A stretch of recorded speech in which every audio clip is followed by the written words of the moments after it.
जय गुरुदेव। तो भक्तजनों, आज कहानियों की श्रृंखला में एक और किस्सा सुनाती हूँ आपको। बहुत ही अच्छा किस्सा है। देखिए दोस्तों, कई बारी मेरे कमेंट में भी मैं पढ़ रही हूँ कि भक्तजन कह रहे हैं कि हमें भगवान तक पहुँचना है, हमें दर्शन करने हैं, हमें ऐसा करना है, वैसा करना है। तो ऐसा ही एक बार क्या हुआ कि नीम करोली बाबा जी जो है वो इलाहाबाद गए हुए थे। तो इलाहाबाद वो जहाँ रुके हुए थे, होता ये था कि वो जहाँ भी जाते थे, जहाँ भी रुकते थे ना, और लोगों को अगर पता चल जाए, भक्तों को ये इस चीज़ की जानकारी हो जाए कि वो आए हुए हैं, तो वहाँ फिर लंबी कतारें लग जाती थी उनके दर्शन के लिए। तो ऐसी ही लंबी कतारों में एक बार उनके बहुत परम भक्त थे जो इलाहाबाद यूनिवर्सिटी में प्रोफेसर थे।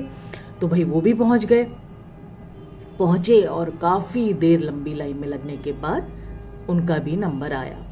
तो जैसे ही उनका नंबर आया तो बाबा जी मौन बैठे हुए थे, थोड़ा थक भी गए थे शायद। तो प्रोफेसर साहब ने हाथ जोड़े, उनके पाँव छुए और बोला कि प्रभु प्रभु प्लीज़, मतलब मुझे ना भगवान के दर्शन करा दो और मना मत करना, और मैं जानता हूँ कि आपको आप में ये क्षमता है कि आप मुझे प्रभु के दर्शन करा सकते हैं, तो क्या ये हो जाएगा? तो पापा जी बड़े सरल स्वभाव, बड़े सरल सी आवाज में बोले कि हाँ हाँ हो जाएगा, इसमें कौन सी बड़ी बात है, आराम से हो जाएगा जब तुम चाहो, ये तो अपनी इच्छा के ऊपर होता है।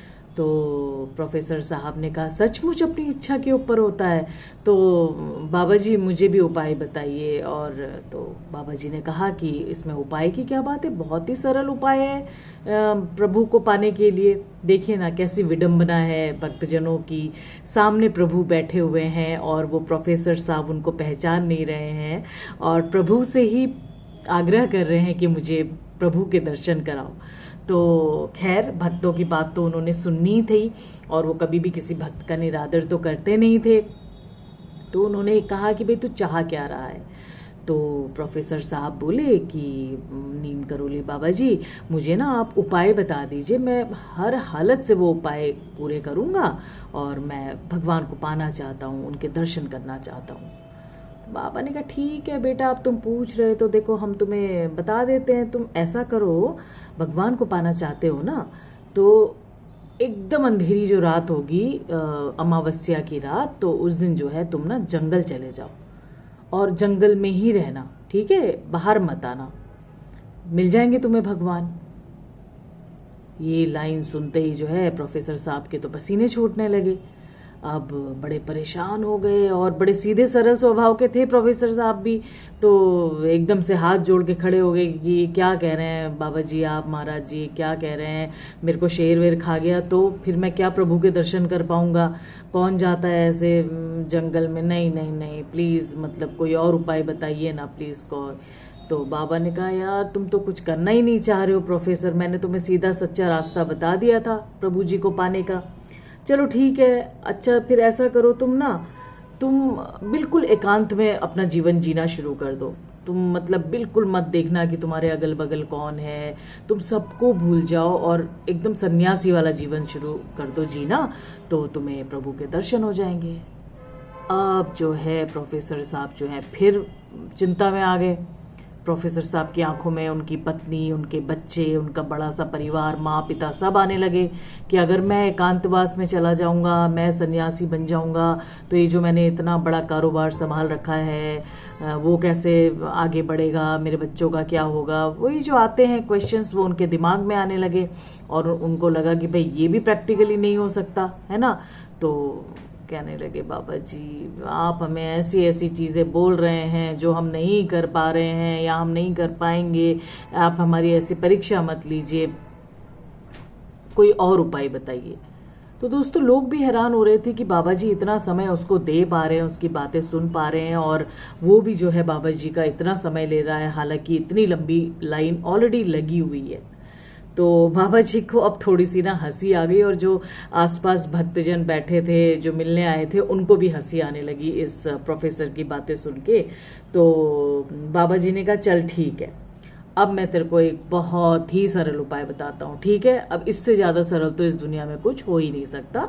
तू ऐसा कर, कल से तू मौन धारण कर ले, ठीक हो गया। बिल्कुल नहीं बोलना, मौन व्रत करना, तब तू परिवार के बीच में भी रह सकेगा, अपने कामकाज भी कर सकेगा और मौन धारण करेगा तो तेरी एकाग्रता बढ़ेगी। एकाग्रता बढ़ेगी तो तेरी पूजा पाठ का तुझे फल मिलेगा और तुझे जो है प्रभु के दर्शन हो जाएंगे।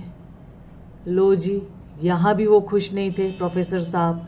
प्रोफेसर साहब कहने लगे, अरे मैं अभी रोजी रोटी सोच रहा हूँ, अपने परिवार के बारे में सोच रहा हूँ और मेरी तो रोजी रोटी ही प्रोफेसर गिरी करना है। मतलब मैंने तो पढ़ाना है, बिना पढ़ाए मैं कैसे मतलब मेरा रोजी रोटी चलेगा। मेरा तो और कोई काम भी नहीं है जो चुपचाप बैठ के किया जा सके और मैंने अपना भाई सारा जीवन इसी काम को दिया है, तो बिना बोले तो कैसे होगा।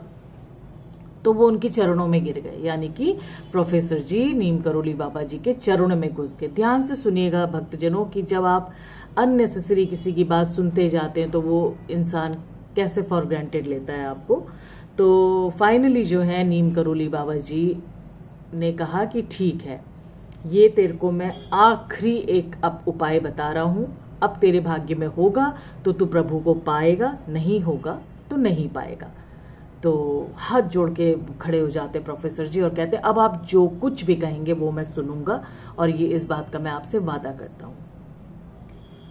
तो वो कहते हैं कि कल से क्या, आज अभी और इसी वक्त से तू सबको नमस्ते करना छोड़ दे। ना तू नमस्ते करेगा किसी को, ना तू किसी के नमस्ते का जवाब देगा।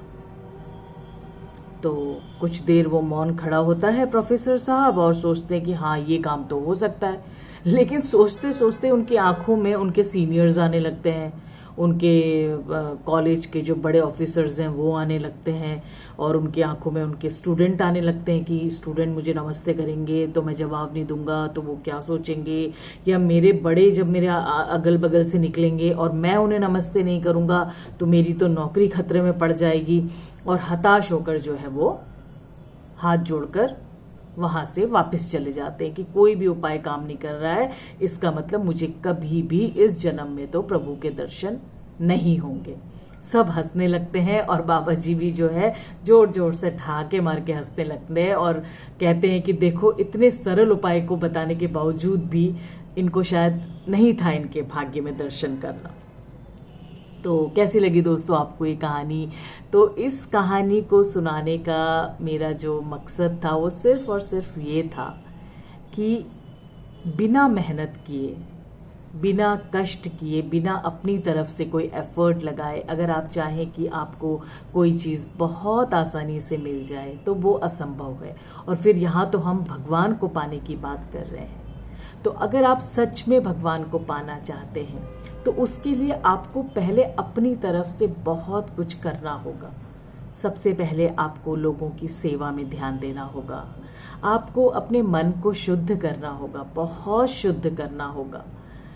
नेगेटिव भाव आएंगे, बहुत नेचुरल है, आएंगे, लेकिन उस नेगेटिव भाव में, उस नेगेटिव माहौल में भी आप पॉजिटिव काम कर सकें या पॉजिटिव बोल सके, लोगों का अच्छा कर सके।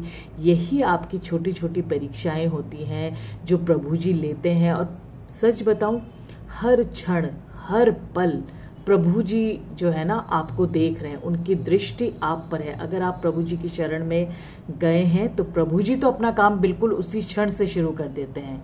हमारे ऊपर है कि हम कब कब उनको याद कर रहे हैं, कब कब उनके कही हुई जो अच्छी बातें हैं, अच्छा व्यवहार है, उसको अपनी जिंदगी में अपना रहे हैं। अपने आप आपको प्रभु मिलेंगे, बस आपने उन्हें पहचानना है। ये नहीं कि प्रोफेसर साहब की तरह प्रभु से ही प्रभु जी का एड्रेस आप पूछ रहे हैं और उन तक पहुंचने का उपाय पूछ रहे हैं। ध्यान से देखिएगा, कल से ही शुरू कीजिए। इनफैक्ट अभी देखिए कि आपके सामने जो है, आपके इर्द गिर्द जो लोग हैं, जो भी कार्यक्रम हो रहे हैं, क्या उसमें कुछ आपको ऐसा फील हो रहा है कि भगवान आपके आसपास ही आपके साथ हैं, आपको देख रहे हैं और अपना आशीर्वाद आपको दिए हुए चले जा रहे हैं?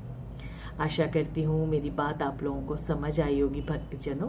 इसी के साथ आज आपसे विदा लेती हूँ, फिर आऊँगी एक बहुत अच्छी कहानी के साथ। तब तक के लिए जय गुरुदेव, जय नीम करोली बाबा जी, जय श्री राम, जय हनुमान।